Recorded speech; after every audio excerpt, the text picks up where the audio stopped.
Assalamualaikum warahmatullahi wabarakatuh. Selamat pagi teman-teman mahasiswa.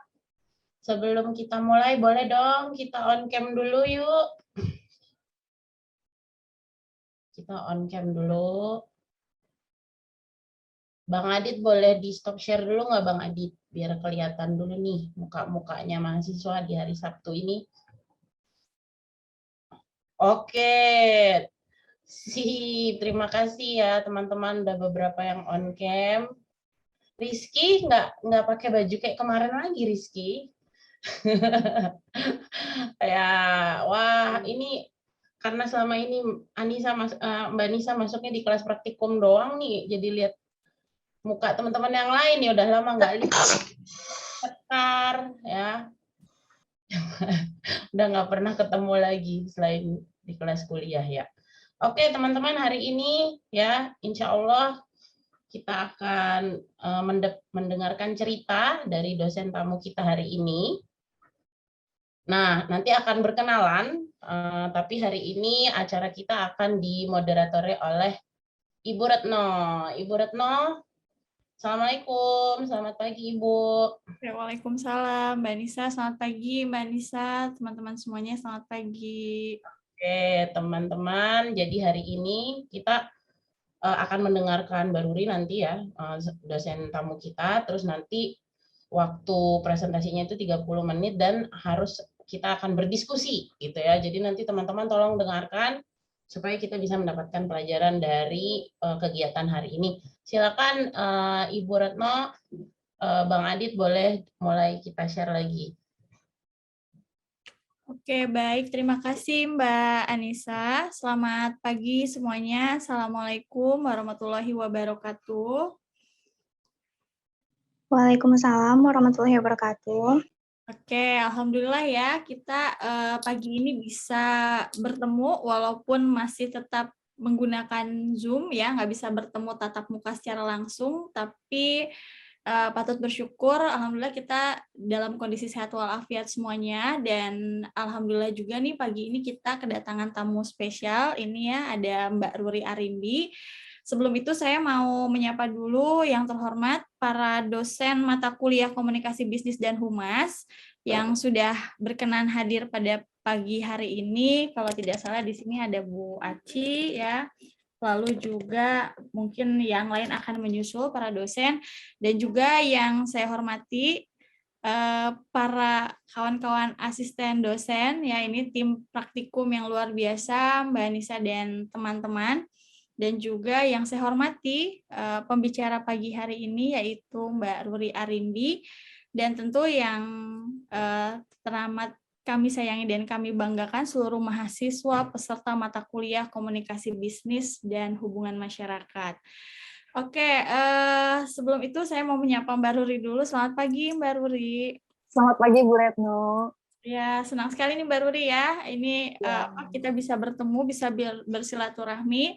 Pertama, selamat datang di mata kuliah Komunikasi Bisnis dan Humas di Departemen SKPM Fakultas Ekologi Manusia, dan informasi yang saya peroleh Mbak Ruri juga alumni ya, alumni angkatan 43 ya. Angkatan 43. Jadi beda 2 tahun nih kita nih Mbak Ruri ya. Oke. Baik. Oke, nanti saya akan bacakan dan mungkin Mbak Nisa juga nanti akan membantu untuk menayangkan CV-nya Mbak Ruri ya.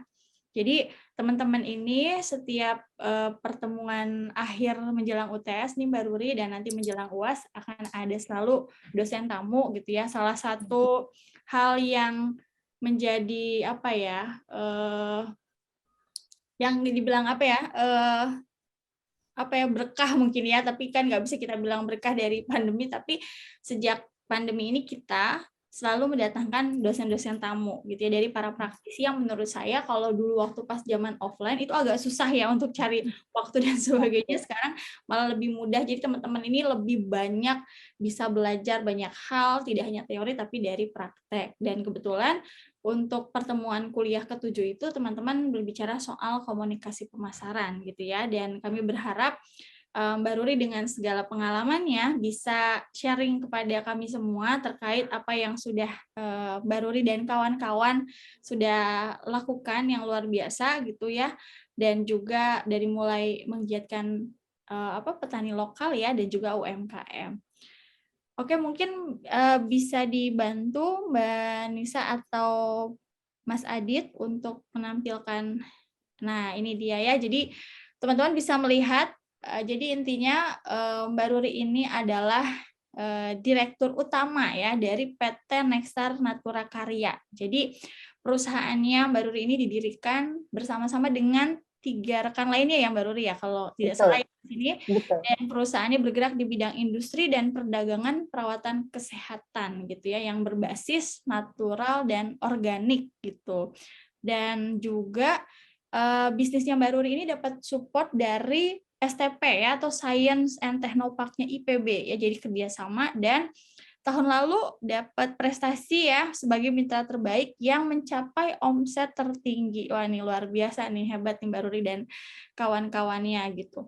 Dan juga Mbak Ruri ini juga membuat kebun budidaya tanaman sayuran organik ya, lalu juga membranding produk sayuran organik dari kebun petani organik, terus juga mempromosikan berbagai usaha mikro, kecil, dan menengah UMKM yang berasal dari desa atau petani gitu. Jadi luar biasa nih kerjasamanya dan sinerginya antara petani dan juga akademisi. Dan juga ada program pengabdian masyarakat ya, dengan mendirikan program bernama Agrapana ya, untuk pengabdian masyarakat 2020 untuk menciptakan gerakan Indonesia sehat dan kedaulatan pangan keluarga. Wah, ini banyak banget ya hal-hal yang sudah dilakukan oleh Mbak Ruri-nya. Jadi ini mungkin pengantar sedikit dari saya. Kami semua ingin bersama-sama belajar dengan Mbak Ruri, dengan apa yang sudah Mbak Ruri lakukan bersama teman-teman. Untuk itu waktu dan layar kami persilahkan untuk Mbak Ruri memberikan materi dan perkuliahan buat kami. Silakan Mbak Ruri. Baik, terima kasih sebelumnya kepada Bu Retno, Mbak Anissa, kemudian juga dosen-dosen lainnya yang sudah hadir, dan juga teman-teman mahasiswa atas kesempatan yang diberikan kepada saya. Ini suatu kehormatan tersendiri ya. Biasanya saya mengisi kuliah itu di departemen sendiri paling sering, atau di fakultas lain tapi masih relate dengan science gitu, dengan FMIPA, dengan teknologi pertanian. Tapi baru kali ini saya dapat kesempatan untuk mengisi acara di komunikasi dan pengembangan masyarakat. Nah, jadi ini first time banget. Dan saya juga dulu sempat ikuti minor ya, dulu ada mayor minor kalau angkatan 43, jadi kita bisa memilih 2 jurusan, yang majornya saya biologi, basic science saya biologi, FMIPA.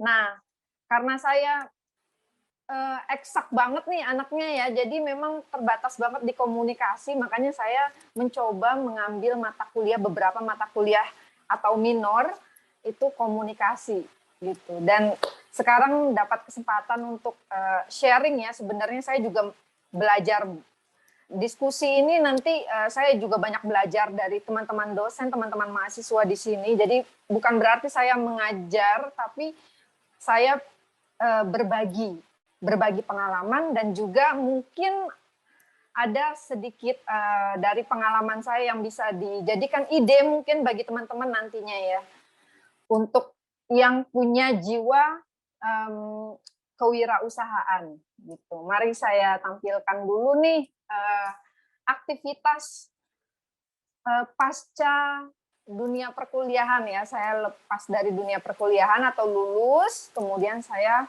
membangun usaha. Nah, usahanya itu pertama kali yang saya bangun yaitu usaha di bidang budidaya sayuran organik.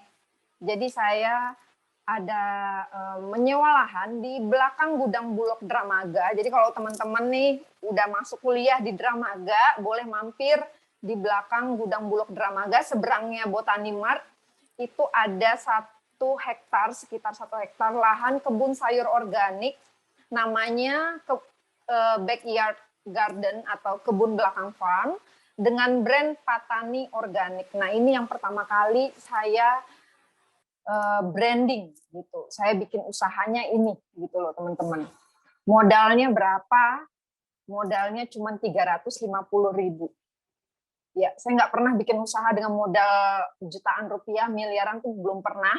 Jadi memang semuanya itu dari nol banget, dari yang tidak ada menjadi ada. Jadi benar-benar wirausaha aja, bukan bisnis ya. Bagi saya bisnis dan wirausaha itu berbeda. Kalau bisnis ya kita nggak perlu kadang punya produk atau kita cuman reseller atau cuman MLM, itu juga bisa disebut bisnis. Tapi wirausaha itu atau entrepreneur itu adalah seperti menciptakan apa ya, unit usaha manufaktur misalnya, jadi dari hulu ke hilir, jadi dari yang tidak ada menjadi ada. Nah, skalanya tentu saja dengan modal seperti itu, skalanya ya kecil. Jadi skala UMKM dulu atau skala startup seperti itu. Nah, yang pertama kali saya punya pengalaman wirausaha itu dengan budidaya sayur mayur organik ya di 1 hektar lahan yang isinya itu ada 40 jenis sayuran. Boleh next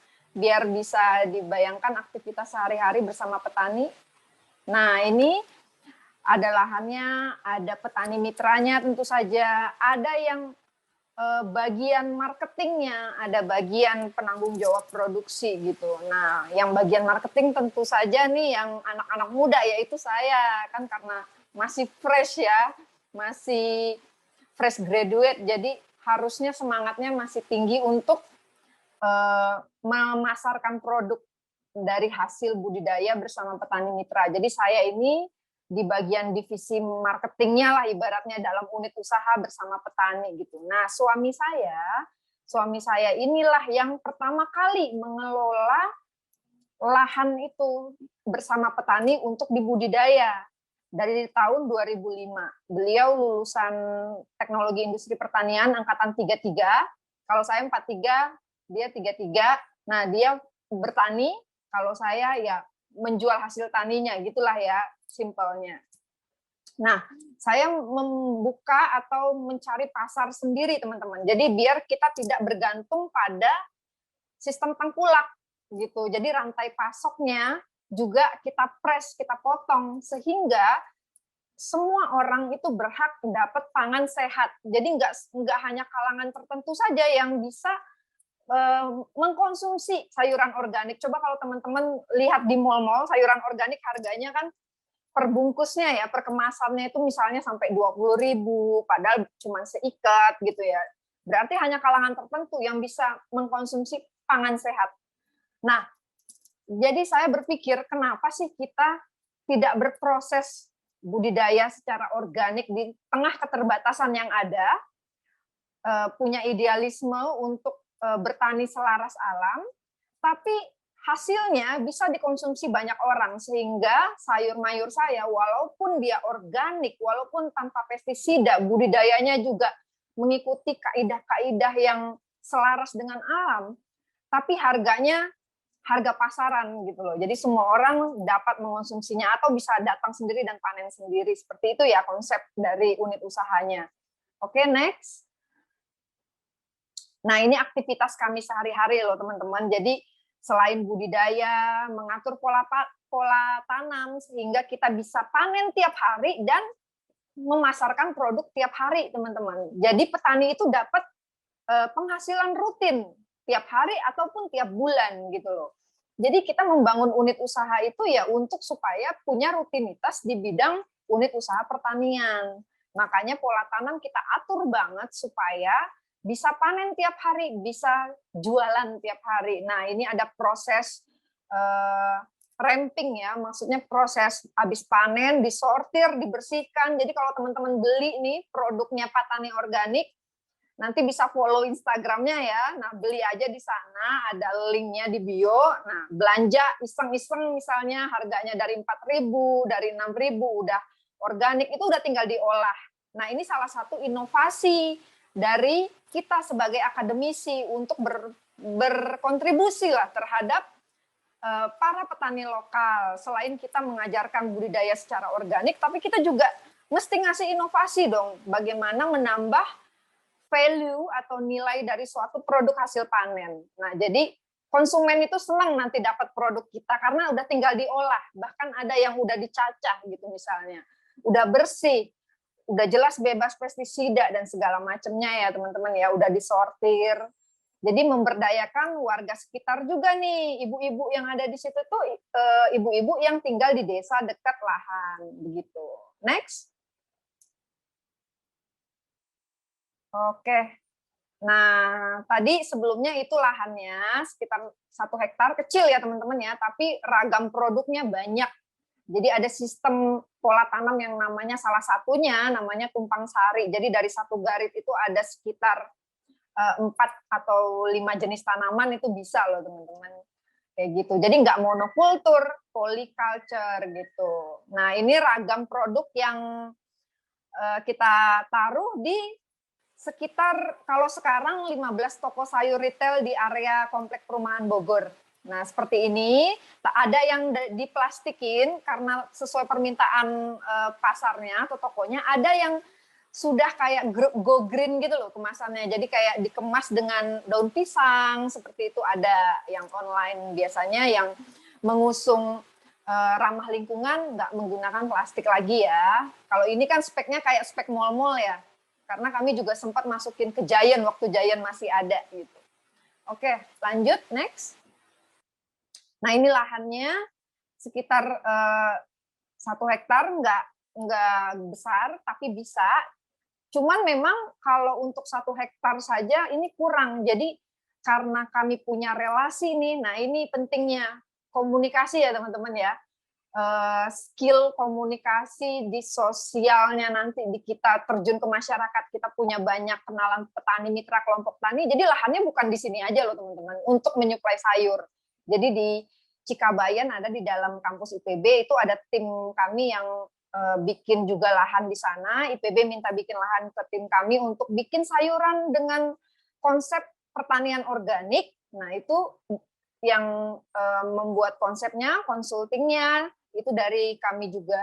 Kemudian ada lahan-lahan lain di petani mitra di desa-desa, contohnya desa Ciaruten Ilir ya, jadi Jasinga ke sananya lagi, Ciampea ke sananya lagi gitu. Nah, kalau ini kayak base camp-nya lah, lahan kebun belakang farm, belakang gudang Bulog nih, yang pernah ke asrama Papua, lewat asrama Papua. Nah, ini persis banget di belakang asrama Papua, ini base camp kami lah, gitu istilahnya. Oke, next.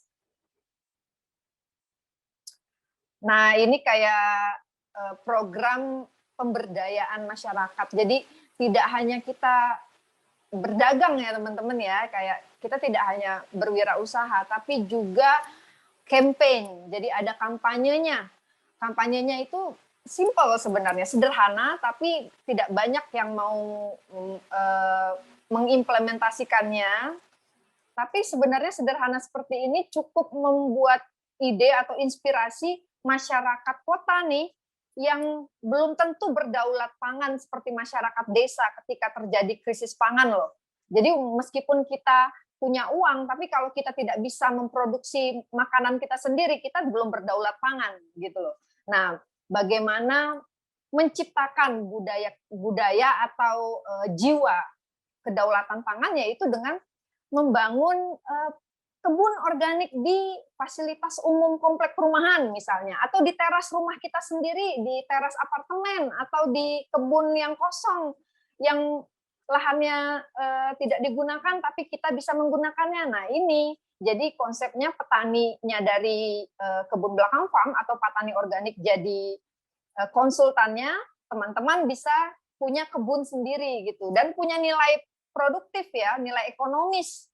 Jadi tidak hanya mengoleksi atau sekedar menanam bunga-bunga doang, tapi nggak bisa dijadikan nilai ekonomis. Kalau ini bisa dijadikan nilai ekonomis, bisa dikonsumsi sendiri, bisa juga dipasarkan sendiri, bisa juga nebeng ke pasarnya petani organik sendiri gitu loh.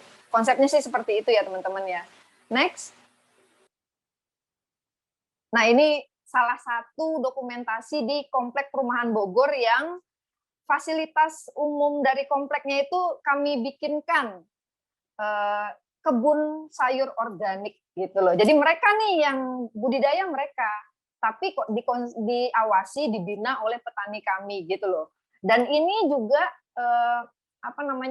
tidak habis panen udah gitu. Habis panen itu bisa berlanjut. Jadi yang namanya pertanian organik itu harus berkelanjutan. Jadi sustainability, selaras alam, tidak merusak unsur hara yang ada di tanah, malah bisa berlanjut terus gitu ya, selaras lah, bergantung dengan kondisi alam di sekitar tempat tinggal kita gitu. Nah, bapak-bapak komplek lagi panen untuk dibagi-bagikan keluarga atau bahkan ada yang sebagian dijual gitu. Next.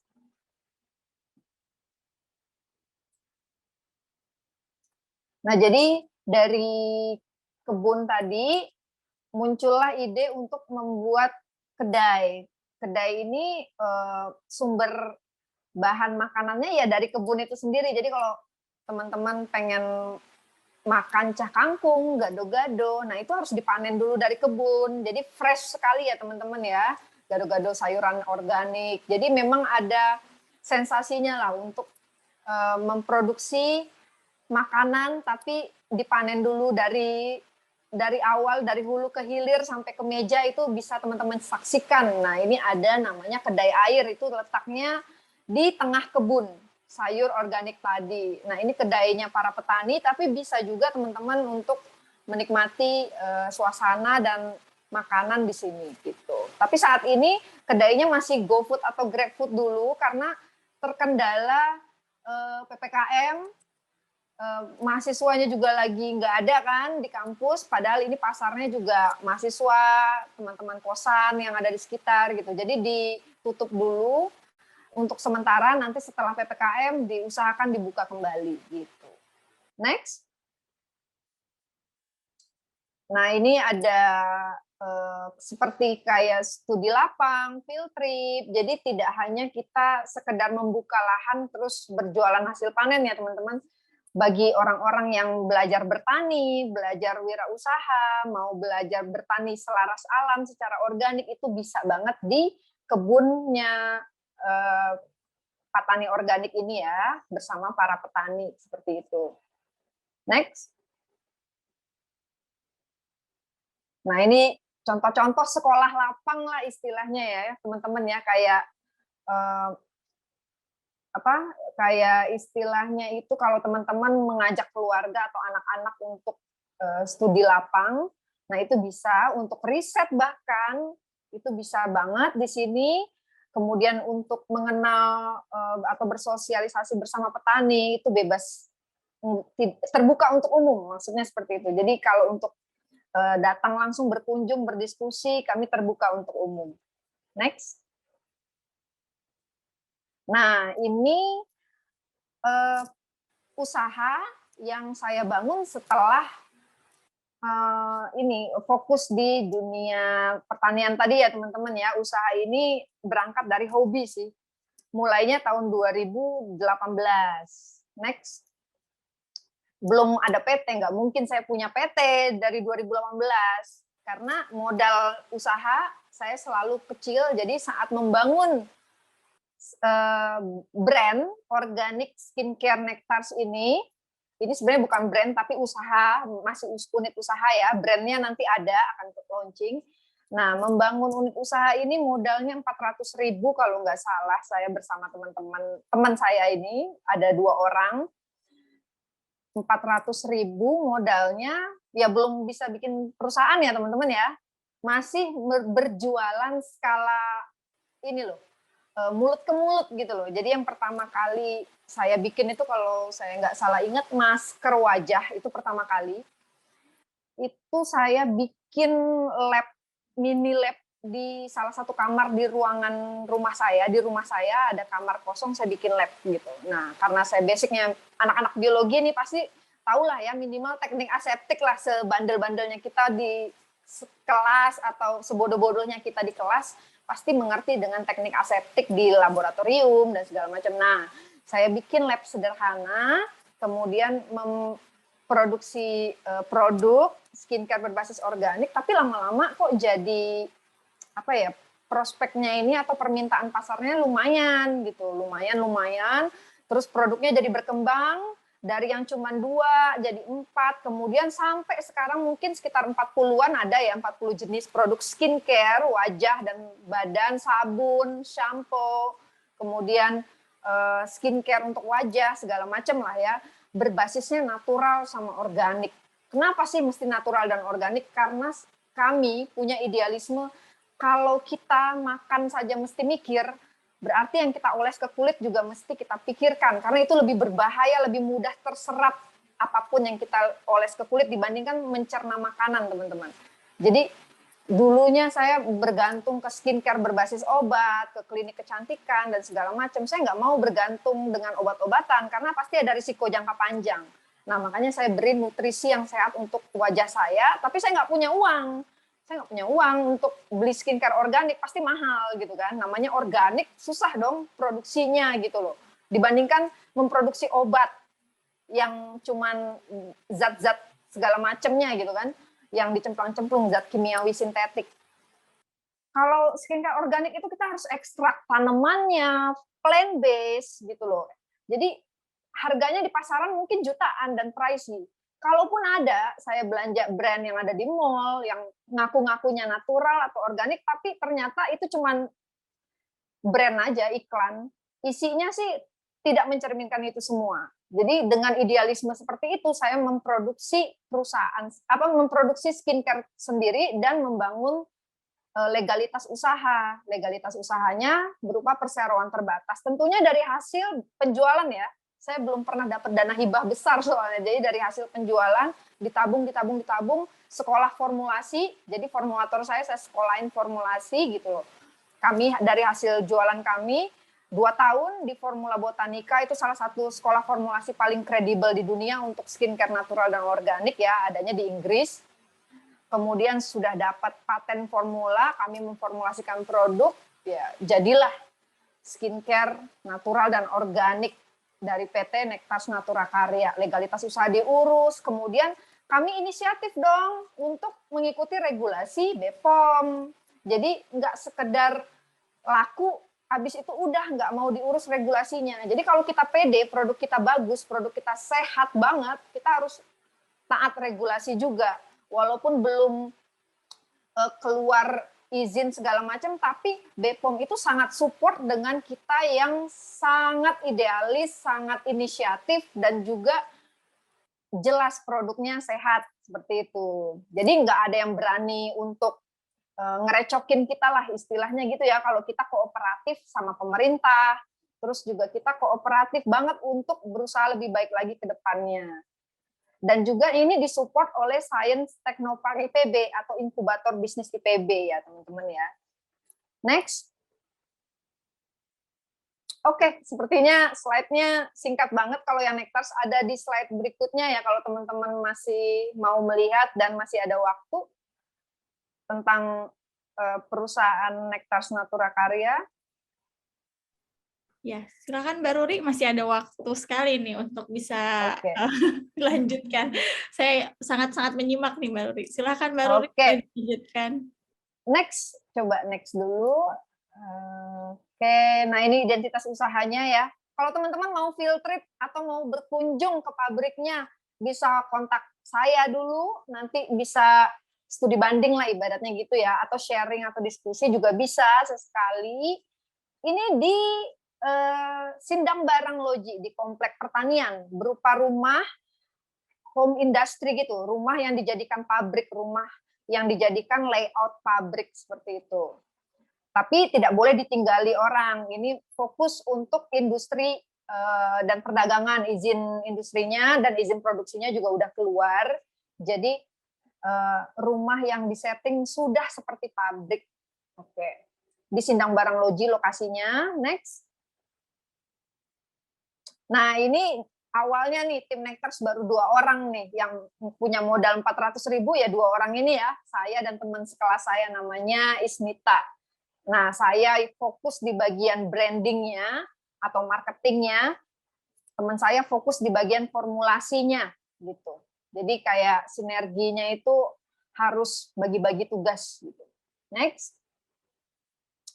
Nah, ini mengapa tadi alasan saya kok ingin punya skincare yang berbasis natural dan organik. Nah, ini alasannya untuk kesehatan jangka panjang ya, teman-teman.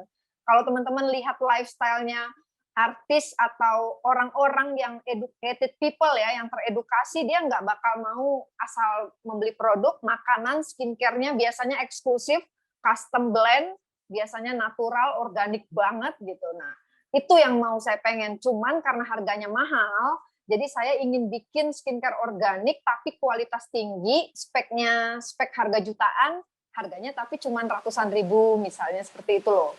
Inovasinya di harga mungkin dan di formula. Next. Oke, ini prospeknya ya, mengapa saya berpikir skincare itu sangat prospek, ya ibaratnya sabun digunakan tiap hari, jadi kayak kebutuhan primer ya, jaga kebersihan kulit kita itu tiap hari, kalau kulit kita kotor kita juga akan sakit gitu loh teman-teman. Jadi ini fokusnya bukan biar putih ya teman-teman ya, tapi biar sehat jangka panjang dan awet muda gitu. Next, dan bisa digunakan siapa saja. Nah ini solusinya, ini salah satu tampilan produk-produk lah. Ini produk yang ditampilkan di sini ada pembersih wajah, serum, face oil, pelembab, dan sebagainya. Next. Nah, keunggulannya juga yang tadi saya bilang ya, namanya natural sama organik, memang tidak ada hasil yang instan, tiba-tiba pakai langsung keren gitu loh, langsung bersih. Tidak, sama seperti diet, butuh waktu. Yang namanya instan itu easy come, easy go. Mudah glowing, mudah rusak kulitnya. Pakai obat keras, cepet banget hilang jerawat. Tapi kita ketergantungan. Nah, saya nggak mau seperti itu, makanya punya idealisme tersendiri untuk memproduksi perawatan kesehatan kulit. Next. Oke, testimonialnya, ya kalau sekarang udah 8 ribuan, itu juga dari mulut ke mulut loh teman-teman. Pertamanya nawarin ke teman sendiri, ke dosen. Nah, itulah pentingnya bagaimana kita jaga silaturahmi, komunikasi ya, tidak hanya belajar saja di diktat kuliah atau habis kuliah pulang, tidak, kita harus mengenal dari angkatan manapun sehingga yang beli itu orang-orang sekitar kita dulu, baru konsumen lain seperti itu. Ini skala komunitas aja masih, karena saya belum buka toko, tunggu nanti regulasi kelar baru buka toko, baru bisa. Tapi sebelum regulasi selesai, saya hanya jualan secara komunitas dan diproduksinya terbatas, jadi PO. Gitu. Tiap bulan itu kami produksi terbatas saja, PO dan eksklusif banget, biar jaga kesegaran produknya. Next. Nah ini legalitas usaha, izin industri dan segala macamnya. Next. Ya, masih tentang izin-izin ya, udah dapat izin industri, izin produksi, legalitas usahanya. Jadi tidak hanya memproduksi, tapi kita juga berhak dagang ya. Dagangnya itu biasanya kalau produk yang sudah bersertifikasi BPOM, PIRT, dan juga halal, nah itu baru bisa nggak perlu PO. Tapi kalau yang skincare organik itu teman-teman kalau mau pesan tuh mesti PO. Jadi silakan cek di Instagramnya Nectars Indonesia. Ya nanti bisa saya share Instagramnya. Next. Nah ini yang tadi saya bilang, rumah dijadikan layout pabrik. Jadi sekitar 250 meter ya luasnya. Yang awalnya bentukannya rumah, dibikin, direnov jadi layout pabrik. Dan layout pabriknya udah diterima oleh BPOM ya, kemarin terakhir audit itu udah tidak ada temuan kritis sama sekali ya. Lihat saja ya formulanya, mungkin ya karena sehat banget, natural, organik, jadi tinggal syarat perintilan-perintilan lah, seperti tempelan-tempelan SOP dan sebagainya, itu doang yang kurang, dan itu semoga tahun ini kelar gitu. Next. Nah ini Instagramnya kalau teman-teman tertarik untuk mencoba produk-produk skincare buatan saya dan tim saya, silakan ya, ada sabun, lulur, segala macam, sampo, suplemen. Suplemennya juga benar-benar idealis banget kami pilihkan untuk teman-teman. Jadi di sini kalau cari yang trending, cari yang cuman iklannya canggih itu nggak ada loh teman-teman. Karena saya berangkat dari akademisi, jadi kita harus punya value tersendiri. Memang bukan influencer yang mengusung rating kalau saya ya. Biarin saya kecil tapi lebih bernilai, itu menurut saya lebih berharga. Jadi banyaknya di sini nih edukasi sih. Kalau endorse itu enggak. Saya belum begitu fokus terhadap endorsement, karena bagi saya influencer terbaik itu masih konsumen itu sendiri, sehingga dia tidak menipu, kemudian jujur kalau review. Nah itu juga integritas, setiap kita melakukan kerja ya, kita harus punya integritas. Jadi saya punya idealisme, kalau memang produk saya bagus, pasti ada orang yang mereview dengan jujur, tidak harus influencer, syukur-syukur sih influencer atau selebgram atau apa, tapi saya tidak mau membayar mahal ataupun belum mau saat ini hanya untuk bagus-bagusin produk gitu loh. Jadi konsumen di saya ini biar walau masih sedikit ya, masih 25.000 atau 26.000 orang mungkin followersnya, tapi kami berani bersaing mutu dan kualitas di pasaran gitu loh. Next. Oke, ini salah satu plan ke depan untuk bisa buka store offline atau toko ya. Semoga, mohon doanya ya teman-teman ya. Next. Nah ini struktur organisasinya.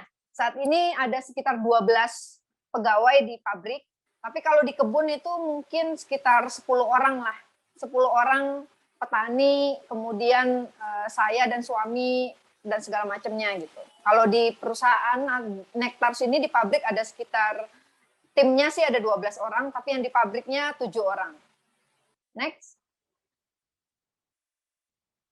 Nah ini BMC, Business Model Canvas, ini nggak begitu penting, cuman penting untuk pengembangan usaha saja, tapi kalau untuk topik ini ya nggak begitu perlu untuk dibahas ya. Next. Oke, next. Ada lagi? Oh, udah habis. Terima kasih, mohon maaf atas keterbatasan komunikasi saya dan paparannya. Kalau ada pertanyaan atau diskusi, saya sangat terbuka. Ya, itu paparan dari saya. Semoga kedepannya usaha saya yang baru berjalan, kalau yang Nectars ini masih 3 tahunan ya, berkembang, bisa lebih baik lagi ke depannya. Saat ini kan masih startup ya jatuhnya ya kalau masih 3 tahun, cuman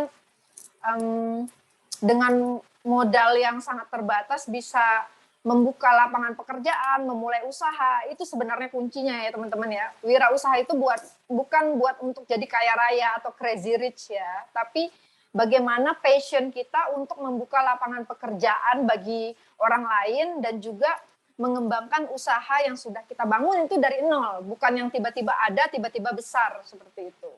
Nah, itulah konsep UMKM atau wirausaha yang digadang-gadangkan pemerintah saat ini gitu. Terima kasih. Oke, terima kasih banyak Mbak Ruri, luar biasa nih, keren tuh. Bu Aci juga sampai komen di kolom chat. Saya tadi menyimak sekali nih semua hal yang Mbak Ruri sampaikan. Saya salut dengan usianya masih muda gitu ya, tapi luar biasa nih mengembangkan usahanya. Tadi saya buat beberapa catatan ya sambil menunggu teman-teman kalau ada pertanyaan silahkan tuliskan di kolom chat. Kenapa tuliskannya di kolom chat? Supaya nanti Mbak Ruri juga bisa membaca pertanyaan ya. Jadi kan kadang-kadang kalau tiba-tiba spontan gitu untuk mempersiapkan jawabannya juga perlu waktu ya. Jadi mohon teman-teman juga dituliskan saja karena nanti nih ya teman-teman Asprak akan melihat pertanyaannya, akan memilih 2 pertanyaan terbaik ya. Nah, jadi ada 2 pertanyaan terbaik yang nanti akan kita berikan apresiasi lah gitu ya. Oke, tadi menarik nih Mbak Ruri. Tadi kalau saya lihat yang paling penting tuh pertama juga ada soal kolaborasi ya Mbak dengan teman, dengan suami juga ya, karena keilmuannya berbeda ya. Terus juga ada tadi tujuan yang luar biasa ya, tadi memotong rantai yang pasok yang panjang ya Mbak Ruri ya, selama ini terlalu banyak keuntungannya di tengkulak gitu ya, di middleman gitu. Sedangkan petani yang mereka sebenarnya banyak berjibaku gitu ya, tapi mendapatkan keuntungan yang sedikit gitu ya. Terus juga tadi bicara soal hak pangan sehat untuk semua kalangan. Kalau saya melihatnya ya, bahwa kita juga harus berdaulat pangan ya, ada konsep sustainability selaras dengan alam gitu ya.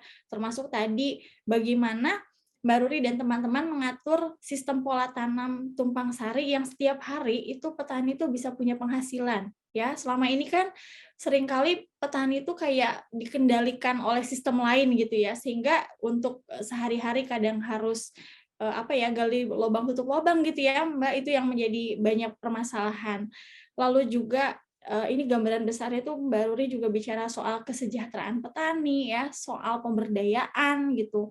Dan tadi juga disebutkan juga termasuk ada upaya urban farming ya, urban farming salah satunya juga di perumahan-perumahan gitu ya. Terus tadi di Ciarutan Ilir itu dulu saya tesis dulu penelitian di sana tuh ya, Ciarutan Ilir memang banyak organik karena lokasi-lokasi di sana juga petaninya masih sangat alam sekali gitu ya.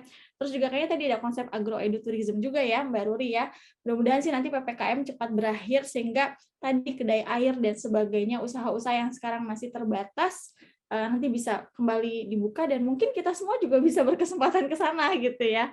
Oke, terus tadi bicaranya komprehensif dari hulu sampai hilir ya, bicara sampai ke soal kedaulatan pangan. Terus juga yang terakhir soal skincare ya. Nah, ini pasti pada seneng nih ya teman-teman ya, karena ini relevan banget dengan kebutuhan. Betul banget tadi ya, segala sesuatu harus dipikirkan, apalagi ini berdampak luar biasa. Jadi Mbak Ruri itu menyediakan sesuatu yang bermanfaat dari luar dan dari dalam gitu ya, dari dalamnya makanannya, dari luarnya ya tadi untuk skincare dan sebagainya gitu. Jadi luar biasa nih prinsip-prinsip yang Mbak Ruri jalankan sama teman-teman. Jadi kalau menurut saya tuh ini sangat IPB banget gitu ya. Dan sekaligus ini juga menjawab Mbak Ruri karena selama ini selalu orang bertanya kenapa sih di IPB ada komunikasi gitu ya. Padahal tadi Mbak Ruri bilang komunikasi itu penting ya, walaupun memang perlu didukung oleh aspek-aspek yang lainnya ya, teknis dan sebagainya.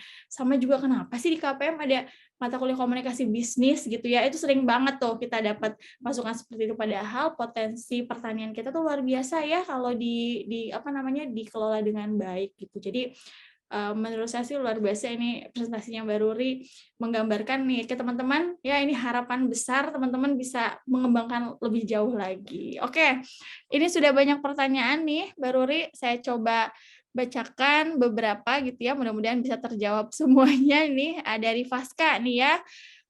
Jadi gini, mengenai pertanian tadi dan disebutkan mengambil produk dari pertanian langsung dari petani. Kira-kira apakah dalam menyalurkan hasil pertanian terdapat surplus terhadap produk pertanian? Dan jika hal tersebut terjadi, biasanya gimana solusinya? Silahkan Mbak Ruri. Mungkin satu-satu ya, biar terjawab ini ya, runut ya, soalnya nanti kalau sekalian banyak malah jadi bingung. Silahkan Mbak Ruri. Iya, ini lumayan bagus nih pertanyaannya ya. Oke. Nah, inilah yang paling senang kalau misalnya kita punya usaha, terus ada kendala, ada tantangan ya, bukan kendala sih, lebih ke tantangan. Masalah itu jadinya tantangan. Nah, misalnya nih, tantangannya kok saya cuma sekedar jualan sayur saja gitu loh. Nggak mau saya kan pernah kuliah, pernah sekolah, gimana supaya saya bisa jualan hasil olahan sayur. Nah, itu kan juga salah satu ide loh, teman-teman. Jadi, kalau ada surplus di sayur atau retur atau apapun, bagaimana kalau kita olah jadi produk sampingan atau produk yang inovatif? Nah, jadi usaha itu jangan mikirin untung dagang atau habis dagang udah uang doang. Tidak, kita harus mikirin kreativitas kita seperti apa nih, inovasi kita apa. Nah, saya saat itu pernah tuh beberapa bulan silam karena produk nggak laku di pasaran ya, pandemi, orang beli sayur sudahlah murah, masih tetap mikir gitu kan misalnya. Jadi mungkin returnya lebih banyak dari biasanya, saya bikin olahan berupa organik vegan smoothie. Nah, teman-teman bisa cek Instagramnya Petani Organik, itu salah satu produk inovatif kami bersama petani. Kolaborasinya sama siapa? Nggak sekedar saya bikin smoothie terus orang percaya dong. Nah, jadi saya berkolaborasi bersama teman saya angkatan 43 juga misalnya kan. Nah, dia nutrisionis. alumni IPB dari Gizi, pinter dong dia formula produknya kan. Tolong dong Mbak bikinin saya produk smoothie vegan, 16 pangan sehat lokal dari sayur mayur organik, buah, umbi-umbian, biji-bijian, ada di kebun semua, tolong olah. Saya nggak mau tahu, pokoknya bikin formulanya biar saya jualin. Nah, seperti itu. Itu namanya kolaborasi, teman-teman. Itu namanya inovasi. Jadi menambah nilai guna produk, terus kita bikin ide segala macam. Sebenarnya kita nggak memikirkan ini laku atau tidak, tapi kalau memang produk kita sungguh-sungguh kita bikin dan kita yakin ini sehat, ini bagus, pasti nanti bisa sustain. Sustain itu nggak mendadak laku keras, enggak. Pertama kali dijual yang beli siapa? Cuman dosen-dosen kenalan saya loh, dosen-dosen tua yang tahu pola hidup sehat doang. Yang anak muda nggak mau minum jus sayur, nggak enak katanya. Apalagi saya punya idealisme tanpa gula, nggak boleh pakai pengawet, supaya benar-benar sehat ya teman-teman ya. Nggak disaring biar benar-benar seratnya masih ada misalnya. Nah, tapi lama-lama pas cobain nggak usah bayar, nah enak, walaupun tanpa gula, tidak disaring, nggak pakai pengawet, enak, pengiriman juga bisa ke kota besar di Pulau Jawa dan Bali, kita pakai Paxel misalnya, itu salah satu ide-ide yang bisa dipikirin sama siapa kalau bukan alumni atau sarjana. Pasti petani nggak mungkin mikirin hal seperti itu, teman-teman. Karena petani itu ilmuwan di lapangan, dia ngurusin benih organik aja, itu udah susah setengah mati loh, teman-teman. Seumur hidup mungkin belum bisa kelar ngurusin benih organik, dilestarikan, dibudidaya. Ngurusin budidaya, dapat spek sayur yang bagus tiap hari, itu pekerjaan berat banget. Sampai mati juga belum tentu kelar-kelar. Jadi jangan dipusingkan petani terhadap itu semua. Itu kerjaan kita, tugas-tugas kita gitu. Jadi itu salah satu lah ya untuk mengatasi kelebihan surplus panen misalnya. Tapi kecenderungan panen itu harusnya tidak perlu terlalu surplus atau defisit sih, karena pola tanam tadi kita atur sesuai kebutuhan dagang kita, kebutuhan di toko-toko mitra kita gitu loh. Nyari-nyari toko kan untuk konsinyasi sayur. Jadi kalau misalnya kebutuhan toko ini sekian, kita bisa ngitung nih, kita produksi berapa, panen berapa, sehingga efisien nanti kan juga bisa. Nah itu kerjaan kita, bukan kerjaan petani gitu. Seperti itu ya, semoga bisa menjawab ya. Terima kasih sudah bertanya Mbak Paskah ya. Paskah, oke ya, Paskah ya, mudah-mudahan terjawab. Jadi tadi ada added value ya Mbak Ruri ya, tadi dan kreativitas itu penting, sama lagi-lagi soal kolaborasi. Dan tadi saya suka banget tuh statement bahwa petani itu adalah ilmuwan di lapang yang mungkin sepanjang hayat ya. Jadi memang kita harus saling berbagi tugasnya dengan petani. Oke, selanjutnya dari Makfiroh Nurul ya. Mbak Ruri, bagaimana strategi marketing yang diterapkan dalam mengembangkan usahanya dan bagaimana caranya untuk tetap menjaga komunikasi dengan komunitas? Silahkan Mbak Ruri. Ini agak-agak klise nih jawabannya ya, cuman saya mau sharing sedikit.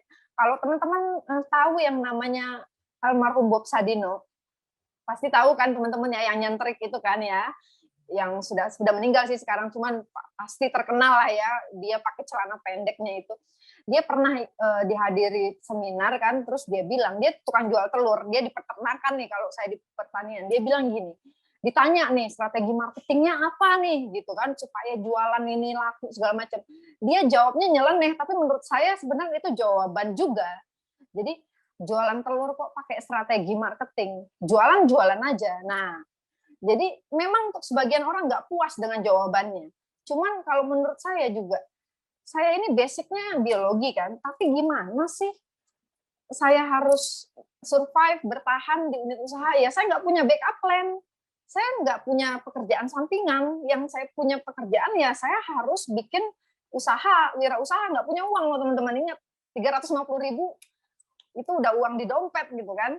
Untuk modal pula, bikin modalnya itu 350.000 untuk ATK loh teman-teman, bayangkan. Jadi saya jualan sayur tuh bukan kayak gerobakan tukang sayur gitu loh teman-teman. Jualan sayur itu ya necis pakaiannya, kayak ngalahin pegawai bank. Jadi emang rapi gitu kan. Tapi dokumentasinya atau administrasinya itu lengkap. Saya siapkan nota, petani juga ada notanya. Nah itu salah satu bentuk kreativitas yang bisa kita bangun ya di unit usaha bersama petani.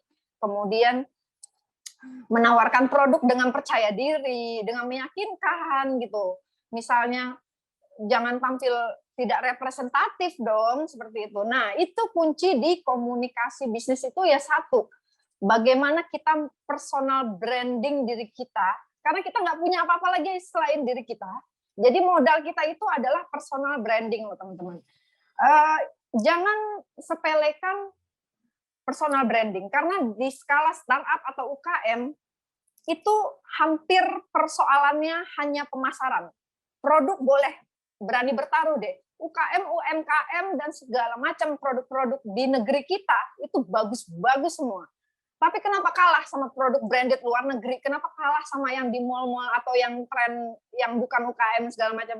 Karena pemasarannya, ceruknya masih kecil, tidak maksimal, masih kesulitan kita bagaimana nih jualin produk. Kita cuma punya modal diri kita sendiri gitu loh. Jadi karena saya nggak punya backup plan, yang saya punya personal branding, ya udah. Jadi kita kuatkan personal branding kita. Jadi kita edukasi masyarakat, edukasi pemilik toko, seperti itu loh teman-teman. Nah itu modalnya kalau personal branding itu ya komunikasi kan dulunya. Nah makanya betapa pentingnya kita dapat berkomunikasi dengan baik kepada siapapun gitu loh. Nah ini kalau di IPB mesti ada komunikasi ya ini gitu loh, itu udah basic sekali, fondasi gitu. Jadi karena saya biologi saya nggak bisa komunikasi, makanya saya masuk ke komunikasi supaya saya bisa berkomunikasi dengan orang lain di muka umum. Karena saya dulu terus terang kuliah nggak bisa maju depan kelas loh, ngomong seperti ini tuh nggak bisa gitu. Nah jadi itu kuncinya sebenarnya di satu deh, pegang personal branding dulu. Saya bangun ini semuanya itu tidak ada dana hibah yang besar loh teman-teman. Saya belum pernah dapat dana hibah. Jadi memang harus dari diri kita, profiling kita, terus kredibilitas kita bangun pelan-pelan. Nah berelasi juga dengan petani tentu saja ya, kita nggak punya modal. Siapa yang bisa cocok tanam? Orang biologi saya nggak ngerti pertanian loh teman-teman. Nah jadi relasi petani dari hulu ke hilir kita mesti benar-benar cermati, dari hulu ke hilir kita mesti pegang. Jangan hilir saja kalau Mbak ngelunit usaha itu. Dagang doang, tahu spek produk aja enggak, kenal sama petaninya enggak, ngaku-ngaku pertanian organik, jualin produk organik. Ketemu petaninya aja enggak. Meeting dengan petani aja enggak. Nah, seperti itu. Jadi memang dari hulu ke hilir untuk membangun relasi dan berkomunikasi. Seperti itu, semoga menjawab ya. Terima kasih. Oke, terima kasih Mbak Ruri ya tadi ya. Kalau saya nangkep ya soal ini nih Mas Viro. Pokoknya kita harus profesional ya. Dan tadi skill komunikasi itu penting banget ya. Dan tadi catatan penting Mbak Ruri, selama ini orang kalau bilang branding atau pencitraan selalu seolah-olah negatif. Padahal itu penting ya. Jadi sebenarnya bagus. Yang nggak bagus tuh yang apa? Sensasi mungkin. Sensasi, iya gitu. Tadi yang dipegang adalah soal integritas ya. Oke, baik. Selanjutnya ini dari Andre ya, Rizky ya. Mbak Ruri, tadi saya melihat di PT Nexstar kan ada strukturnya. Nah, alur ataupun jejaring komunikasi yang dibangun supaya komunikasi lebih efektif itu di Nexstar bagaimana? Apalagi kan tadi ya, ada yang di pabrik, ada yang di sawah gitu ya. Selain itu, untuk strategi komunikasi pemasaran, baik itu kepada stakeholder maupun ke customer, bagaimana ya Mbak, supaya mereka mau dan tertarik dengan produk Mbak? Silahkan Mbak Ruri. Oke. Sebenarnya ya balik tadi, ini relate dengan pertanyaan sebelumnya ya, bagaimana orang tertarik dengan omongan kita. Nah sekarang saya balik tanya, nih saya udah keluar-keluar dari tadi, tertarik dengerin nggak? Kalau nggak tertarik dengerin nih, berarti saya mesti perbaiki komunikasi saya misalnya gitu loh. Nah jadi kita evaluasi terus, jadi jangan mikirin masalah-masalah atau tantangan loh teman-teman, jalan aja dulu. Baru di tengah jalan itu kita tahu nih, kita akan evaluasi, ini saya nih lemahnya di mana. Sama seperti menawarkan produk. Saya juga bakalan tidak menerima 100% feedback positif. Jadi pasti ada feedback negatif, kemasannya jelek. Tapi produknya bagus karena komposisinya seperti ini gitu. Nah, jadi pasti ada plus minus. Selagi buatan manusia, nggak ada produk yang sempurna. Ya kan? Nah, begitu juga kita sebagai konsumen nih, kita harus mengedukasi produsen dan konsumen, kita harus mengedukasi konsumen. kalau beli produk itu Mbok ya jangan ngikutin tren saja. Periksa label, periksa komposisi. Nah, itu yang kita edukasikan. Lama-lama kan dia ngelirik, kok mereka ini orang-orang di Nectars ini jualannya jualan komposisi ya. Pede sekali menampilkan komposisi produk. Berarti benar-benar bagus nih produknya. Mungkin di pikiran mereka seperti itu kan, bisa saja gitu. Makanya dapat omset sekian gitu loh, bisa bangun usaha, legalitasnya diurus gitu. Itu ya karena laku teman-teman. Kalau nggak laku saya nggak berani juga bikin legalitas usaha kan gitu. Nah, pertanyaan kenapa laku itu saya nggak mau jawab. Itu dijawab oleh teman-teman nanti yang melakukan usaha gitu loh. Kenapa laku dan tidak laku itu evaluasi sendiri-sendiri saja gitu. Ya kalau nggak laku pasti ada faktornya yang tidak laku gitu loh. Kan nggak selamanya usaha itu untung. Jangankan jualan skincare, jualan sayur aja yang benar-benar tiap hari orang makan belum tentu dibeli gitu kan. Tapi kan bukan itu esensi dari usaha. Esensi dari usaha itu kalau saya malah nyari rugi biar bisa belajar. Nah itu nyelenehnya kan seperti itu ya. Padahal di mana-mana orang pasti nyari untung. Dan kalau komunikasi dari struktur organisasi nih bagaimana membangun struktur organisasi yang kondusif, segala macam itu leadership. Jadi selain kita punya komunikasi yang baik, kita juga punya jiwa kepemimpinan yang harus dilatih loh teman-teman. Walaupun kita ini culun misalnya cupu, tapi leadership itu penting loh di dunia kewirausahaan. Jangan anggap remeh. Jadi kita latih. Kalau kita nggak punya jiwa pemimpin, ya kita latih. Tapi kalau kita udah bakatnya mimpin, ya mungkin mesti juga dipertahankan, diasah juga. Seperti itu ya, leadership itu ya penting. Teman-teman bisa belajar itu dari mana saja, dari orang-orang, dari dosen, dari siapapun gitu. Oke, semoga bisa menjawab ya teman-teman ya. Oke, baik. Terima kasih Mbak Ruri ya, Andre ya. Tadi jadi intinya adalah relay komunikasi, leadership ya, dan tadi juga kalau soal bagaimana bisa apa istilahnya laris gitu ya, orang-orang tertarik itu karena tadi ya ada aspek edukasinya.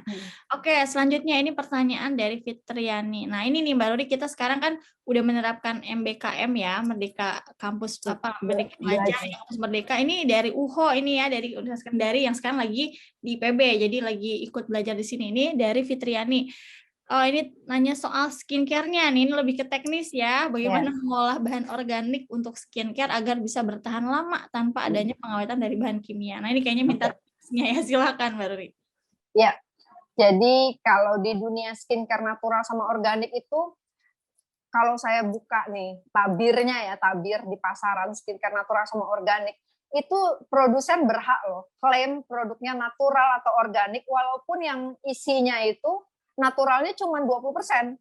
Misalnya aloe gel, shooting gel lidah buaya, natural dia bilang. Berhak.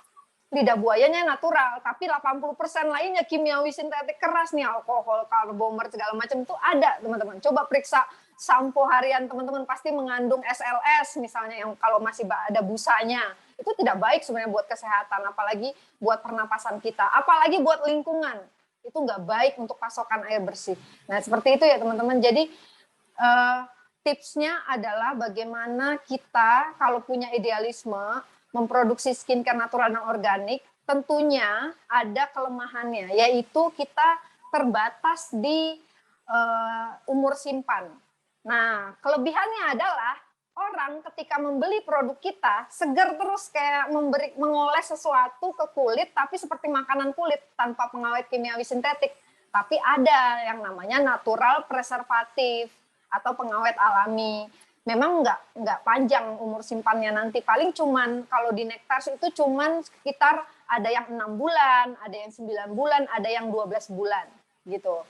Cuman dikemasnya karena kecil-kecil, jadi semua orang itu dapat produk yang fresh, apalagi PO ya, dibikin dulu baru dikirim gitu.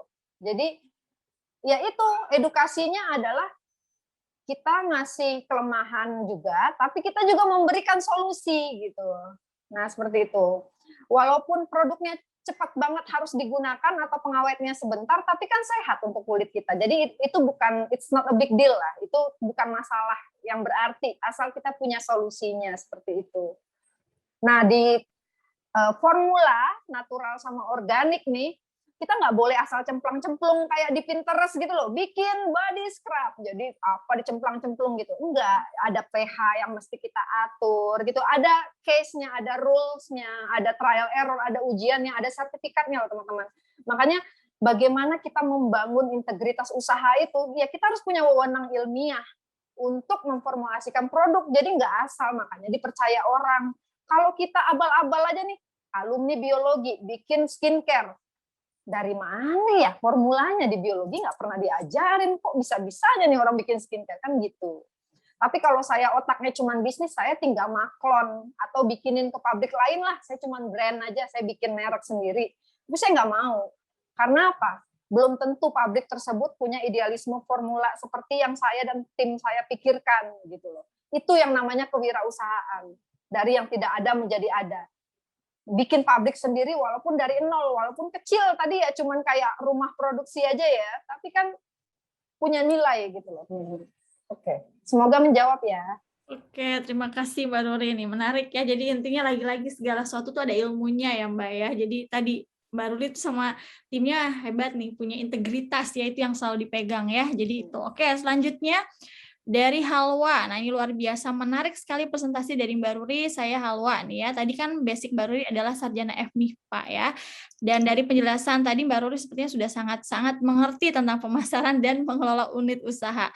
Nah, bagaimana sih Mbak awalnya Mbak Ruri hingga bisa mengerti banyak gitu ya? Karena saya juga penasaran gitu. Bagaimana mengelola unit dari nol. Lalu juga bagaimana caranya Mbak Ruri ini bisa menggait petani-petani dari modal awal yang kecil dan gimana meyakinkan para petani lewat usaha petani organik ini? Silakan Mbak Ruri. Oke, ini lumayan salah satu pertanyaan yang bagus. Oke, kalau marketing itu saya apa ya, tidak begitu sepakat dengan saya, sangat mengerti karena masih banyak orang yang lebih udah pasti jelas ya, karena saya masih skala seperti ini ya, teman-teman bisa ngelihat sendiri ya, usaha saya masih seperti itu saja gitu, dari 2010 saya nge-branding gitu kan, petani organik dan segala macam, masih kecil lah. Cuman marketing itu ibaratnya kan perang tiada akhir ya, jadi nggak ada tuh yang namanya profesor marketing gitu, nggak ada gitu, sarjana marketing itu nggak ada gitu. Jadi marketing itu siapa saja bisa, mau orang nggak sekolah saja tuh kayak Bob Sadino tuh nggak sekolah tinggi dia jago marketing kan gitu.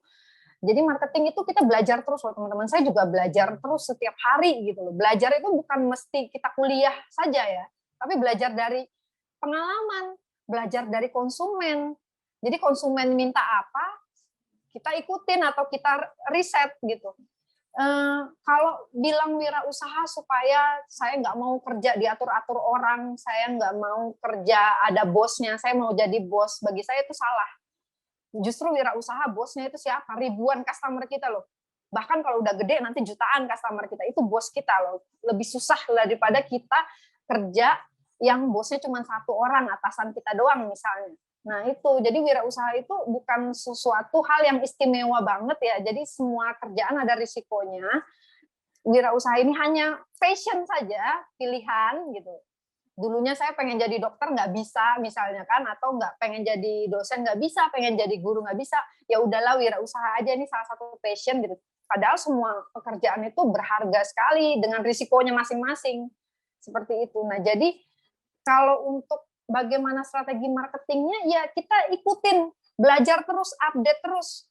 Di saat pandemi seperti ini, apa sih yang prospek untuk marketing? Pasti digital marketing dong. Nggak mungkin kita jualan door to door pakai leaflet, pamflet, tempelin di mana-mana brosur gitu, nggak mungkin kan? Jadi kita belajar digital marketing itu sangat membantu sekali, apalagi sekarang gig ekonomi ya. Jadi teman-teman yang generasi sekarang itu kalau membuka usaha, belajar komunikasi segala macam, mulai dari digital marketing ya, di media sosial dulu gitu, belajar saja, itu banyak platformnya di YouTube segala macam, manfaatkan platform-platform media sosial.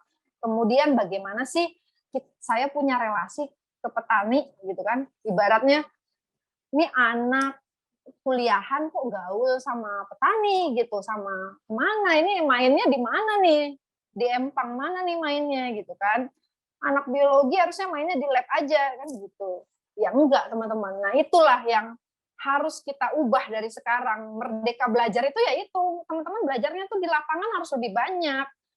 Belajarnya jangan di ruang kuliah saja. Jadi di lapangan itu sangat banyak yang bisa kita pelajari. Jadi kalau kita mau dipercaya orang, bermitra dengan orang, kita harus kenal dulu sama orangnya. Gimana mau kenalan kalau kita nggak kemana-mana? Gimana mau menjemput rezeki, nyari rezeki sama orang bareng-bareng kalau kita nggak kenal sama banyak relasi dan punya faktor-faktor produksi. Membangun faktor produksi dengan modal 350.000 tuh siapa yang bisa kalau nggak punya relasi? Nggak ada, nggak mungkin. Jadi bagaimana orang kenal sama kita gitu loh. Terus orang ini, setiap orang tuh punya potensi masing-masing. Jadi kita saling sinergi, saling bergantung. Jangan kita doang yang kerja, nggak mungkin. Jadi ada yang divisinya budidaya, ada yang divisinya marketing, ada yang divisinya inovasi, ada yang research and development, harus beda-beda gitu. Semoga menjawab ya, kira-kira seperti itulah gitu. Komunikasi lah intinya. Baik, terima kasih Mbak Ruri. Intinya komunikasi, mau belajar. Nah, jadi kesampaian juga Mbak Ruri sekarang jadi dosen nih kan? Sekarang jadi dosen kami nih hari ini ya, alhamdulillah. Oke, selanjutnya ini dari Kalisa ya. Ini juga apresiasi nih buat Mbak Ruri, keren pemaparannya ya. Dan ini ingin bertanya bagaimana cara ini melakukan pendekatan tadi sebenarnya mirip kalau yang tadi ya, yang petani ya kayaknya sudah terjawab, tapi yang kedua mungkin bagaimana pendekatan yang dilakukan untuk menjangkau warga sekitar ya agar mau ikut serta melakukan program Agrapana. Kayaknya kalau yang pertama tadi ya mirip sama yang sebelumnya. Kalau ini warga tadi ya. Oke, silakan Mbak Ruri. Jangan berhenti edukasi sih sebenarnya. Jadi yang kita lakukan itu sekali gagal, 2 kali gagal, 3 kali gagal, 4 kali dilirik, 5 kali mungkin apa sih ini posting apa sih gitu. Jangan berhenti untuk kampanye. Kampanye itu nggak mesti door to door ya teman-teman ya. Ganggu masyarakat dong kalau door to door gitu. Kampanye itu ya dimanfaatkanlah personal branding kita di media sosial. Misalnya followers kita cuma 1.000 orang gitu ya. Ya manfaatkanlah edukasinya di 1.000 orang. Itu nggak, followers itu tidak mesti gede loh untuk kita memberikan impact gitu loh teman-teman. Nah misalnya di akun pribadi saya followersnya misalnya cuma 40.000 gitu. 40.000 itu mungkin masih kecil ya untuk skala orang-orang yang bisa menginfluence macam-macam. Tapi kalau kita isinya di situ sensasi saja, main-main, apa, receh segala macam, ya kita nggak memberikan impact dari karir kita gitu. Kalau kita pengen punya karir untuk punya personal branding yang bagus, untuk membangun integritas usaha dimulai dari diri kita, ya itu kita manfaatkan saja gitu loh diri kita ini. Misalnya saya punya kenalan nih beberapa dosen segala macam, ya kita berelasi bersilaturahmi dengan mereka.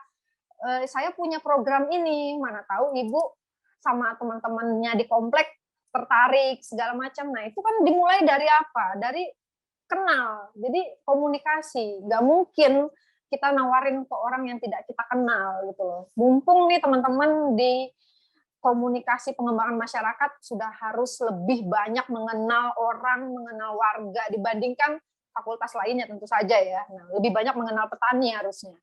Karena lebih mudah berkomunikasi dengan petani pastinya kan gitu. Seperti itulah ya. Oke, baik, terima kasih Mbak Ruri ya, lagi-lagi komunikasi tadi membangun jaringan sama personal branding ya, sehingga orang jadi tertarik dengan apa yang kita tawarkan gitu ya. Oke, selanjutnya ini dari Sekar. Oke Mbak Ruri, keren banget ya. Ini izin bertanya Mbak, kendala terbesar saat memasarkan produk organik yang notabene orang umum tuh masih suka sama yang instant glowing-nya. Nah ini gimana nih Mbak? Silahkan. Kendala besarnya betul, ini banyak masyarakat kita belum teredukasi dengan baik gitu. Jadi yang instan itu yang paling bagus formulanya. Padahal segala sesuatu yang cepat hasilnya, cepat juga hilangnya gitu. Nah, mengedukasi itu tidak harus berupa tiba-tiba habis edukasi jualan segala macam, enggak. Makanya kalau bikin usaha jangan sekedar jualan. Kita harus punya nilai, teman-teman. Apa yang bisa kita berikan, manfaat apa, nilai seperti apa. Jadi kalau market oriented doang nih, saya jualan skincare pemutih aja bisa loh, lebih laku, lebih bisa bikin perusahaan gede mungkin ya. gitu. Cuman saya mau apa tidak gitu, atau punya integritas nggak sebagai sarjana sains nih di biologi, masa jualan skincare pemutih, bayangkan. Sementara saya ini mengkampanyekan kulit orang Indonesia itu sangat megah, sangat mewah, eksotis. Jadi yang punya kulit sawo matang sama hitam itu lebih sehat loh. Lebih terhindar dari paparan radikal bebas. Karena melaninnya itu masih banyak. Sehingga meminimalisir risiko kanker kulit. Jadi kita mesti berbangga punya kulit yang sawo matang, yang kuning langsat gitu loh, atau yang coklat yang gelap gitu. Itu mesti berbangga. Yang harus kita perhatikan adalah kesehatannya. Nah, sehat itu pakai apa sih? Kalau bukan pakai skincare natural non organik, nggak mungkin pakai obat kan? Kalau pakai obat pun, lagi jerawatan pakai obat, masa mau seumur hidup menggunakan skincare berbasis obat? Pasti ada risikonya. Skincare itu nggak sekedar di kulit, tapi dia masuk ke pembuluh darah, numpuk di limpa. Bisa blood poisoning kita, bisa gagal janin, ginjal, sakit kanker, hanya karena deodoran. Nah, itu yang harus kita edukasikan ke masyarakat. Tantangan besarnya itu, masyarakat kita sebagian besar masih belum teredukasi dengan baik. Bahan-bahan apa yang tidak boleh dioles ke kulit. Dan beredar itu barang-barang di pasaran walaupun sudah teregulasi, tapi kalau di Eropa sana ya, kiblatnya Nectar sini kan Eropa ya formulanya, udah maju lah di negara Uni Eropa itu. 1.300 bahan baku skincare itu dilarang. Udah di-ban. Tapi kalau di kita palingan cuma apa? Merkuri, hidrokinon, gitu-gitu doang baru. Tapi alkohol masih boleh. Karbomer, logam berat masih ada di lipstik dan segala macam. Nah, itu yang kita edukasikan. Siapa lagi kalau bukan dari kalangan akademisi. Yang punya skincare brand ini harusnya banyaknya akademisi loh teman-teman. Jadi saya berharap teman-teman nanti suatu hari mana tahu ya punya brand kosmetik, brand sabun atau brand apapun lah sesuai teman-teman. Teman-teman harus punya nilai yang teman-teman sampaikan ke publik gitu loh. Karena teman-teman itu educated people gitu loh. Orang yang teredukasi dengan baik. Walaupun bukan artis rating gitu loh. Nyari sensasi, nyari rating, bukan. Jadi apa yang bisa kita berikan untuk masyarakat itu lebih penting, dan lingkungan ya tentu saja. Semoga menjawab ya pertanyaannya.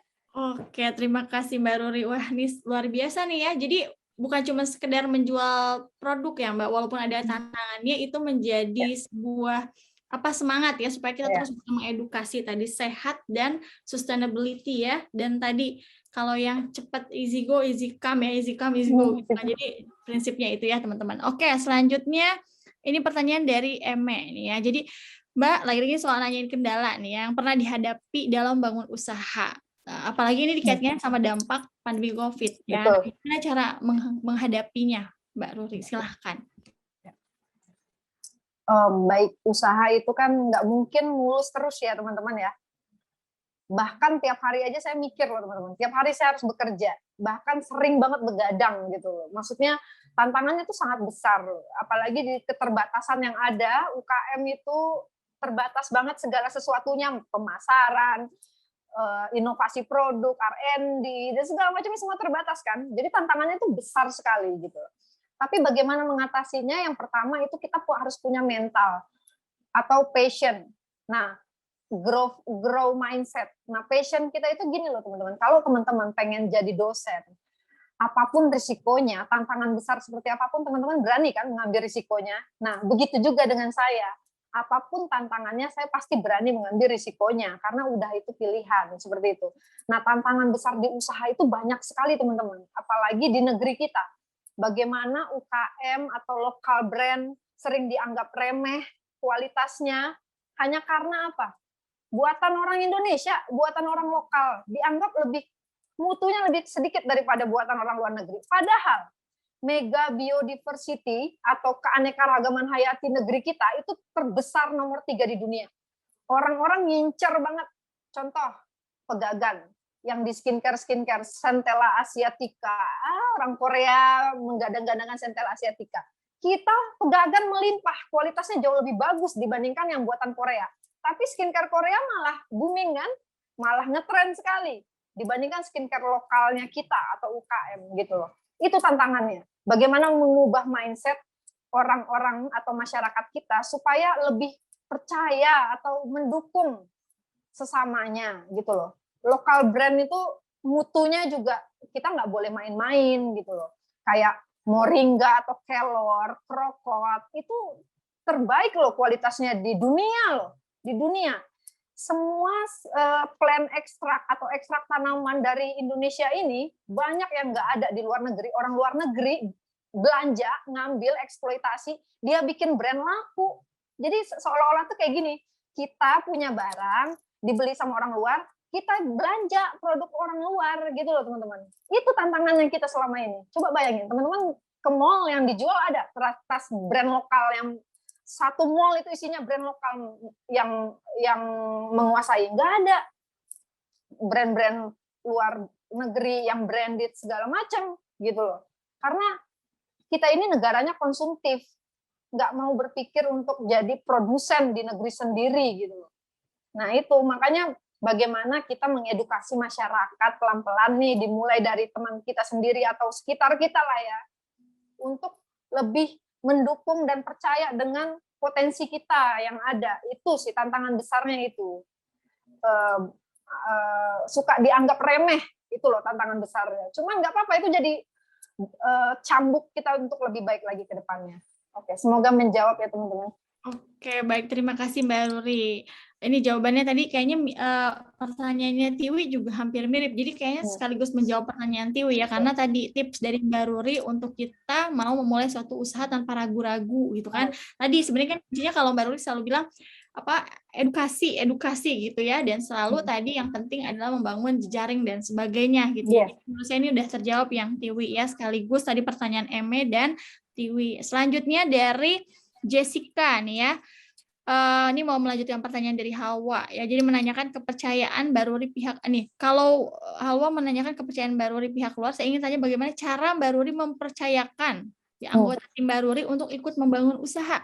Karena kalau dari nol bisa jadi banyak orang yang ragu untuk bergabung karena kan resiko gagalnya tinggi. Nah, itu gimana nih Mbak? Silahkan Mbak Ruri. Ya, yang mau saja gitu. Simple ya. Jawabannya gitu. Yang mau saja, yang tidak punya backup plan lain selain mau usaha gitu. Yang pengen jadi pengusaha juga, atau yang saya belum pernah berelasi dengan investor ya. Cuman ya kalau ada investor ya udah pasti harus mempelajari studi kelayakan usahanya. Jadi kalau usaha itu juga pasti ada bisnis model kanvasnya atau bisnis plan-nya. Jadi nggak sekedar ya buka toko dagang ya laku syukur, enggak, udah kan nggak gitu teman-teman. Jadi teman-teman harus punya bisnis plan. Nah itu saya pelajari. Terus saya juga kan ikut inkubator bisnis IPB ya. Jadi kayak disupport gitu loh sama IPB. Jadi orang itu nggak berani macam-macam lagi nih sama Nektars misalnya. Karena ini bukan orang sembarang. Kita itu disupport sama lembaga terakreditasi gitu loh. Jadi nah itu kita manfaatin loh teman-teman. Jadi jangan kita itu mikir kok saya kecil aja ya gini. Enggak, segala sesuatu yang ada di sekitar kita itu kita manfaatin. Ini bagaimana saya mengedukasi masyarakat dengan membawa background saya misalnya. Saya dari biologi loh, alumni. Saya bukan orang sembarang juga. Misalnya kan gitu ya. Saya bukan orang yang gimana-gimana gitu. Dari IPB juga ada support sistemnya. Nah, itu jadi personal branding kita juga loh. Untuk dipercaya orang. Nah, kalau sebaliknya ketika kita ingin berelasi dengan orang lain, merekrut segala macam, biasanya ya sama secara profesional juga. Jadi kalau ada yang mau melamar pekerjaan, tentunya ada tahapannya profesional juga lah ya teman-teman. Terus kesepakatan atau kontrak kerja gitu, itu juga harus diatur sama kita gitu. Jadi jangan sekedar ya dagang aja lah bareng-bareng, untung bagi dua, nggak mungkin kayak gitu. Di struktur organisasi company itu harus profesional lah, ada sistemnya ya, udah tersistem gitu loh. Startup itu sendiri adalah sistem usaha, jadi harus punya sistem usahanya dulu gitu. Semoga menjawab ya. Oke, baik Mbak Ruri. Jadi yang pertama adalah yang mau dulu ya, dan mau komit ya. Percuma kalau selalu kita banyak yang merayu-rayu gitu ya Mbak, nggak sesuai kenyataan kan, yang ada malah nanti kita yang banyak dituntut. Jadi ini yang mau dan mau bersama-sama dan satu visi gitu ya. Oke, selanjutnya ini pertanyaan dari Adit, oh ini dari kakak-kakak Asprak nih ikut bertanya nih Mbak Nuri karena saking menariknya nih ya, nih dari kakak Adit nih ya, bertanya, Mbak Nuri pasti selama membangun wirausaha ini ada pengalaman-pengalaman yang unik, menarik ya, memorable gitu ya, selama bekerja sama dengan para petani. Boleh banget Mbak, boleh nggak tolong diceritain pengalaman-pengalaman uniknya kayak apa, supaya mungkin nih Adit mau jadi ini juga mungkin seperti Mbak Ruri ya. Silakan. Apa ya? Oh iya, paling ini ya, karena membangun usahanya dari nol atau dari yang tidak ada menjadi ada, jadi bertahap, jadi penuh dengan tahapan-tahapan, nggak mungkin lompat-lompat gitu ya. Nah, pernah itu waktu awal-awal mengisi stok di Giant, di supermarket Giant gitu kan, jadi stoknya itu harus banyak. Memang marginnya kecil, cuman karena banyak, jadi petani atau buruh tani yang ngumpul tuh banyak sampai lembur-lembur seperti itu. Nah, itu udah biasa teman-teman. Jadi kayak saya hujan-hujanan di saung sampai jam 11 malam, gendong anak masih menyusui, anaknya masih bayi gitu ya. Nah, anak pertama saya masih kecil gitu, itu pengalaman yang dulunya saya nggak mikir nelangsa atau sedih ya, padahal kalau dipikir-pikir iya juga ya, mungkin di kacamata orang lain kasihan banget ini sarjana kok jualan sayur terus bawa ke kebun gitu kan, saung tengah malam masih ngurusin kangkung bayem gitu kan. Nah tapi yang seperti itu sebenarnya harus dilalui, dilakukan gitu loh.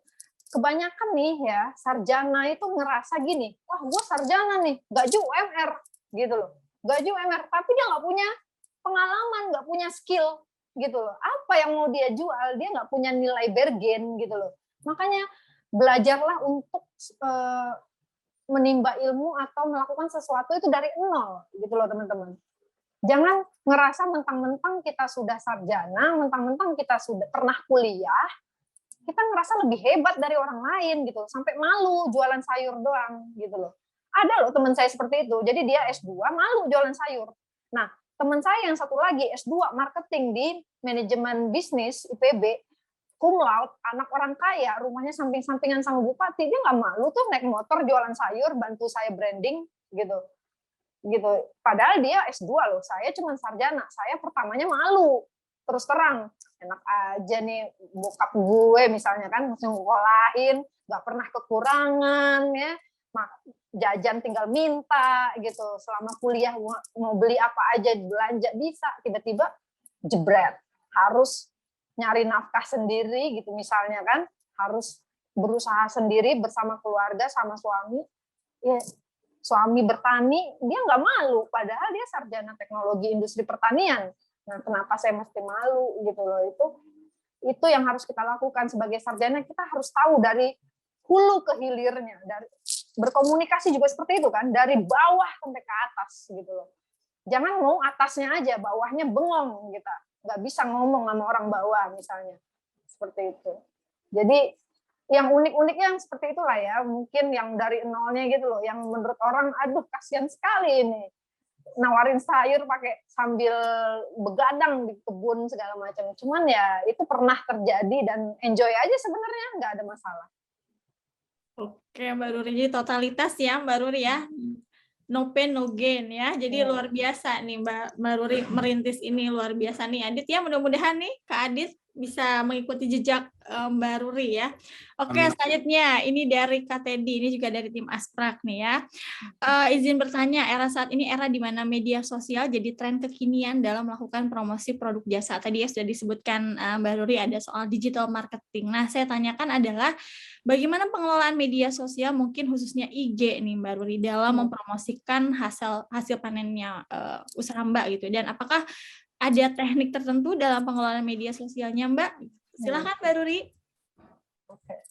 Kalau di media sosialnya untuk produk-produk pertanian itu adminnya itu ada 2. Jadi kalau saya biasanya megang Instagram untuk official store, produk-produk yang dijual itu di akhir pekan.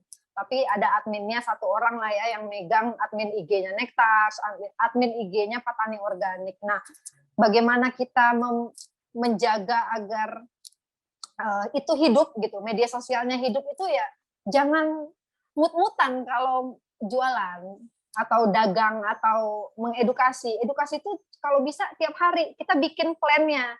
Jadi kita bikin jadwal loh teman-teman.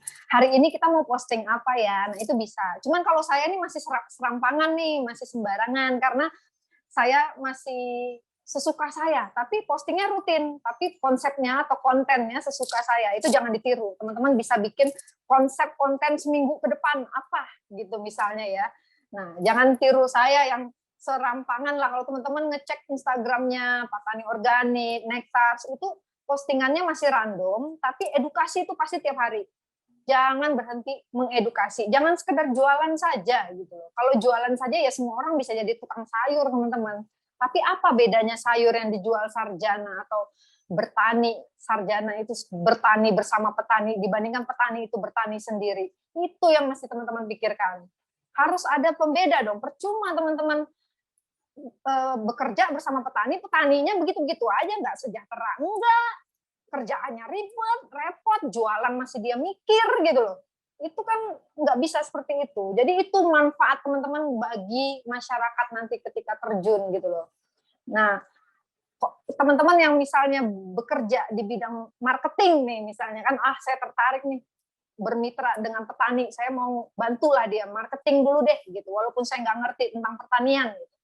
Ya mulai dari digital marketing, bikin akun, konten edukasi, terus ke lapangan langsung, jangan animasi saja gitu, itu fake banget gitu. Teman-teman ke lapangan langsung terjun, profiling petaninya siapa, dari hulu ke hilir juga dikasih tahu gitu. Jadi semua orang tuh tahu, dapat ditelusuri sumbernya, mereka dapat produk dari mana gitu. Itu membangun trust, membangun branding juga gitu. Mungkin itu ya teman-teman ya. Tapi selebihnya saya nggak berani bicara lebih tentang marketing karena saya juga masih belajar teman-teman. Ingat, Facebook saya, Instagram saya masih terbatas lah. Belum bisa dapat banyak lah dari situ. Oke, baik Mbak Ruri. Jadi intinya adalah konsisten dan idealnya tuh bikin planning ya, content planning gitu ya. Terus juga tadi selalu yang saya tangkap kuatnya dari Mbak Ruri adalah kita bukan sekedar jualan barang, tapi jualan nilai ya. Jadi bukan profit oriented banget ya kita mikir hari ini, tapi kita pengen ini sustain, usahanya sustain dan bukan cuma untung buat kita ya, tetapi berimplikasi buat banyak orang termasuk para petani. Oke, ini pertanyaan dari mahasiswa sudah sangat banyak ya. Ini saya menghitung ada sekitar 12 ya, 13 ya tadi ya.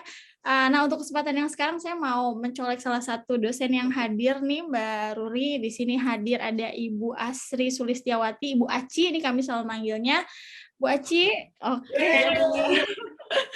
Mungkin Bu Aci, ini ya, mungkin ada pertanyaan ataupun ada pernyataan atau ada hal-hal apa yang ingin disampaikan dalam momen kuliah tamu ini. Silakan Bu Aci. Waduh, baik. Terima kasih Bu Etno atas kesempatannya. Mbak Ruri, salam kenal, luar biasa sekali. Ini terus terang dari awal membuka acara nih Mbak Ruri sampai akhir, saya melototin betul kalau tadi Mbak Ruri tanya, menarik nggak presentasinya? Amat sangat menarik. Jadi orang tuh nggak akan percaya kalau Mbak Ruri lulusan biologi, malah percayanya lulusan komunikasi kayaknya, karena luar biasa. Selain cara penyampaiannya yang luar biasa, juga materinya tentunya, dan saya kira sih materi yang disampaikan oleh Mbak Ruri ini tidak hanya memberikan kita banyak pengetahuan dan pengalaman, tetapi juga menginspirasi kita semua gitu ya. Karena saya sendiri yang memperhatikan usahanya Mbak Ruri, komentar saya kok bisa ya gitu ya, kagum gitu. Jadi luar biasa, dan Mbak Ruri ini sosok yang menurut saya sih bisa harusnya gitu ya sangat pantas dikatakan sebagai entrepreneur sosial sejati, karena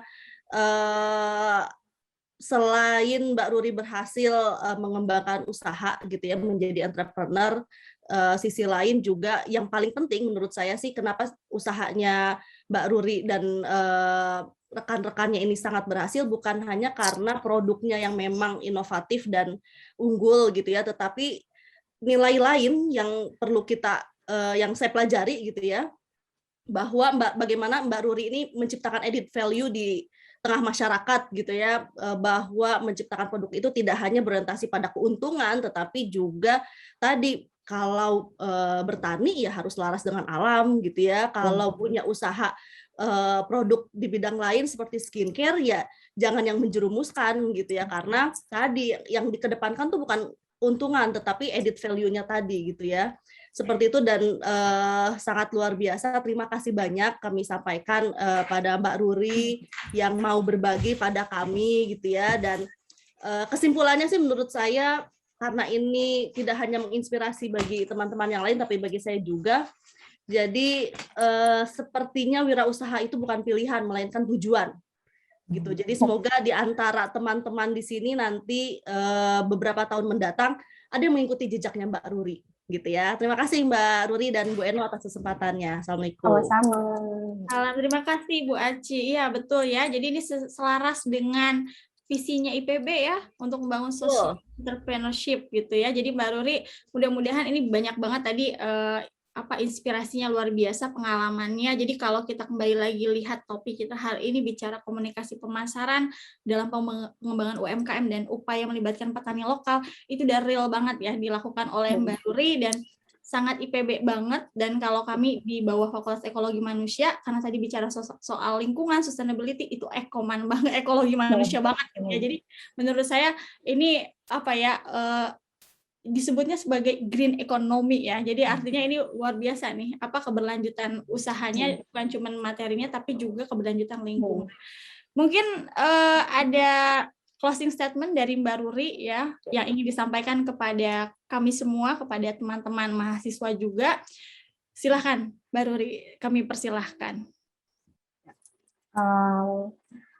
Pertama saya mau mengucapkan terima kasih ya kepada Bu Retno, Bu Aci, Mbak Anissa, dan teman-teman dosen dan juga teman-teman mahasiswa yang hadir di sini, karena ini pengalaman baru saya bisa sharing di komunikasi dan pengembangan masyarakat, dan harapannya mungkin ya dari paparan saya bisa membuka mindset lah atau membuka ide-ide untuk teman-teman ya nantinya ketika ingin membangun usaha itu jangan pikirkan kendala dari sisi modal, itu satu. Yang kedua, mumpung teman-teman masih dibekali ilmu dan usia yang luar biasa potensinya. Jadi anak muda itu potensi terbesar teman-teman loh dibandingkan saya. Jadi kalau teman-teman melihat saya seperti ini, teman-teman itu 10 kali lipat lebih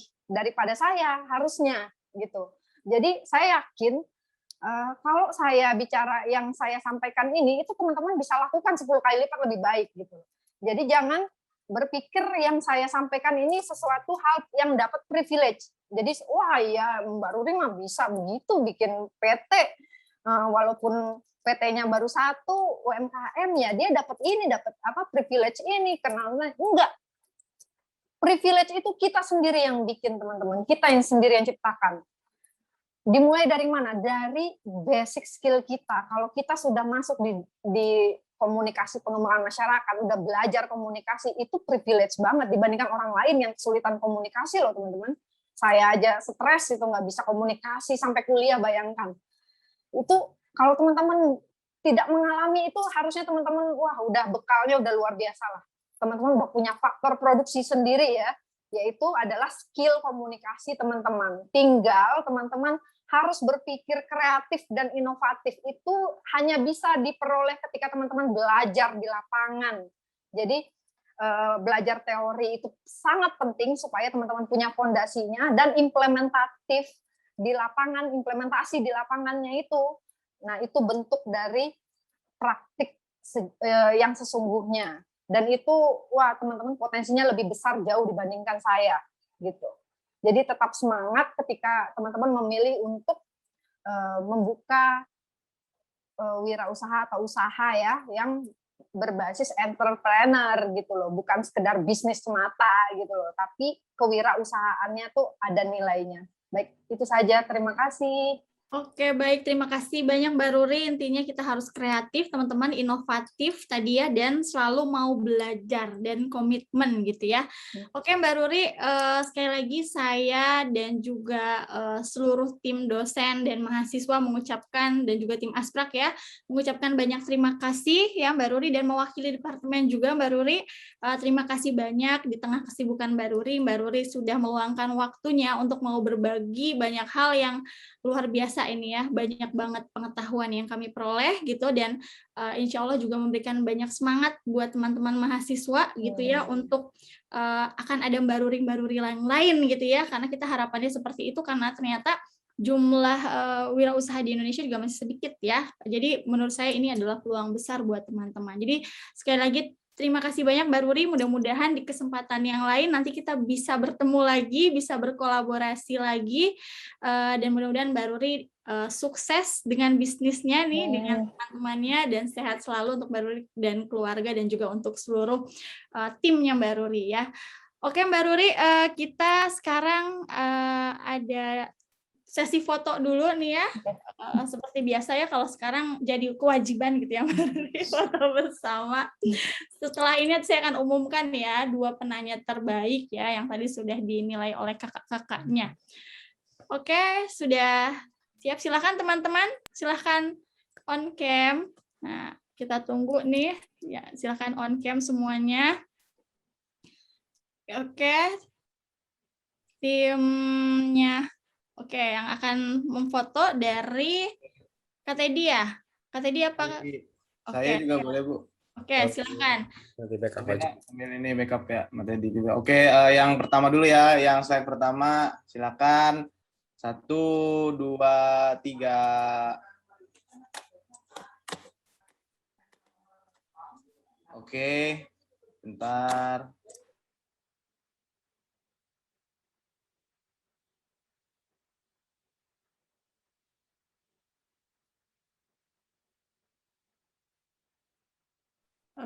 Oke, Kak Adit. Lanjut yang kedua sekarang.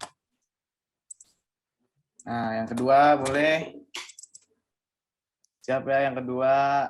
1, 2, 3. Oke, nice. Boleh, Brin? Yang ketiga, Brin?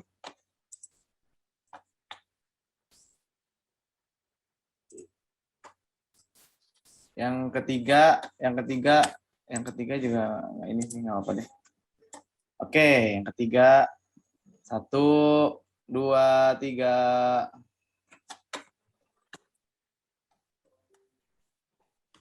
Oke. Terakhir sekarang yang keempat 1, 2, 3. Sip. Dah. Oke, terima kasih Kak Adit ya. Oke, sebelum ditutup, ini kita akan memberikan 2 pengumuman. Pertama, pengumuman tadi 2 penanya yang sudah kami pilih ya. Nanti silahkan menghubungi asisten praktikumnya. Nih ada 2, yaitu yang pertama Hawa ya, Hawa. Oke, selamat ya Hawa ya. Oke, langsung di-pin ya nih. Oke, dan yang kedua adalah pertanyaan dari Sekar ya. Selamat Sekar ya. Alhamdulillah ya. Nanti atau biar gampang Hawa sama Sekar langsung aja japrian sama saya ya. Kan ada nomornya ya. Oke. Terima kasih Hawa, Sekar, dan semua para penanya ya yang sudah mengajukan pertanyaan ke Mbak Ruri. Dan satu lagi pengumumannya adalah ada satu materi nanti akan saya share, yaitu video PPT Bernarasi. Jadi tidak ada kuliah di minggu depan ya, karena kuliahnya sudah dimajukan nih sekarang dengan Mbak Ruri. Tapi materinya akan saya sampaikan, tapi lewat YouTube ya, dan itu akan menjadi bahan ujian juga. Jadi selamat belajar teman-teman, karena mau UTS nih Mbak Ruri ya, teman-teman IPB ini yang siap-siap ber-UTS, jadi teman-teman mohon belajar ya, dan kalau ada hal-hal yang ada pertanyaan atau apa, kita punya WhatsApp grup untuk bisa saling bertanya di WhatsApp itu. Oke, sekali lagi Mbak Ruri, saya ucapkan banyak terima kasih dan apresiasi yang setinggi-tingginya buat Mbak Ruri. Betul kata Bu Aci, pasti IPB bangga sekali punya Mbak Ruri ya, yang mudah-mudahan bisa terus menginspirasi kami semuanya. Sukses selalu untuk Mbak Ruri, dan sekali lagi saya juga ucapkan banyak terima kasih atas kehadiran para dosen dari mata kuliah Komunikasi Bisnis dan Humas, dari Bu Aci, dan juga para dosen lainnya, juga kepada tim asisten yang sudah menyiapkan luar biasa nih, Mbak Nisa ya, dan kawan-kawan semuanya, dan juga para mahasiswa yang sudah hadir pada kuliah tamu kita pagi hari ini. Mudah-mudahan ini memberikan banyak manfaat ya, dan juga saya minta maaf jika ada hal-hal yang kurang berkenan. Mudah-mudahan kita bisa berkesempatan bersilaturahmi lagi, dan mudah-mudahan kita semua selalu sehat walafiat, dan semoga pandemi ini segera berlalu sehingga kita bisa bertatap muka lagi gitu ya. Oke, baik, saya tutup perkuliahan tamu pada hari ini. Terima kasih sekali lagi Mbak Ruri dan kawan-kawan semuanya. Selamat siang semuanya. Wassalamualaikum warahmatullahi wabarakatuh.